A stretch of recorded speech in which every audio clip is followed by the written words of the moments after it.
সূরাতুন নিসা এর ৭৪ নম্বর আয়াতে বললেন, ফালইউকাতিল ফি সাবিলিল্লাহিল্লাযীনা ইয়াশরুনাল হায়াতাদ দুনিয়া বিল আখিরাহ।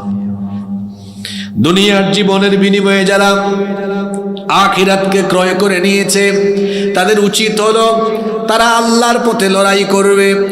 আল্লাহর পথে লড়াই করে যারা আল্লাহর সবচাইতে প্রিয়, পছন্দের এবং ভালোবাসার বান্দা হলো তারা। এজন্য রব্বুল আলামিন কোরআনে কারীমের 61 নম্বর সূরা সূরাতুস সাফের 4 নম্বর আয়াতে বললেন, ইন্নাল্লাহা ইউহিব্বুল্লাযীনা ইউকাতিলুনা ফি সাবিলিহি সাফফান কাআন্নাহুম বুনয়ানুম মারসুস।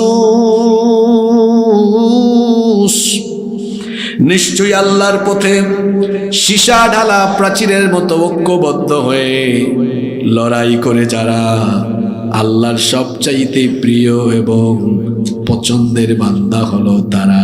সুবহানাল্লাহ। আল্লাহ তাদেরকে সবচেয়ে বেশি ভালোবাসেন, সবচেয়ে বেশি পছন্দ করেন যারা আল্লাহর পথে লড়াই করে।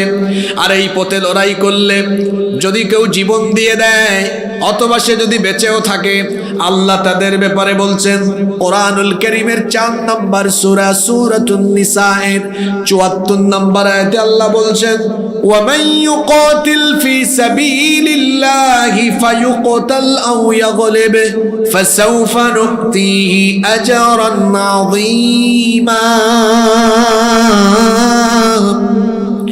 আর যারা আল্লাহর পথে লড়াই করে, এই পথে নিহত হয় কিংবা বেঁচে থাকে, খেয়াল করে শোনেন, যারা এই পথে লড়াই করে জীবন দিয়ে শহীদ হয় কিংবা গাজী হয়ে বেঁচে থাকে, বিজয়ী হয়ে বেঁচে থাকে, আল্লাহ বলছেন উভয়কেই আমি উত্তম পুরস্কারে পুরস্কৃত করব।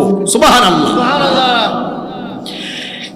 আল্লাহর পথে যারা জীবন দেয় এদের জন্য আল্লাহ কত পুরস্কার রেখেছেন শুনেন। যে আয়াত থেকে আজকে আলোচনা করছি, আল্লাহ এখানে বলছেন, ওয়ালা তাকুলু লিমান ইউকতালু ফি সাবিলিল্লাহি আমওয়াত। যারা আল্লাহর পথে জীবন দেয়, খবরদার তোমরা তাদেরকে মৃত বলো না, বাল আহইয়া, বরং তারা জীবিত। ওয়ালাকিন লা তাশউরুন, কিন্তু তোমরা উপলব্ধি করার মতো সেই সক্ষমতা তোমাদের না থাকায় তোমরা সেটা বুঝতে পারো না। মানুষ যখন দুনিয়া থেকে চলে যায় তখন প্রত্যেকটা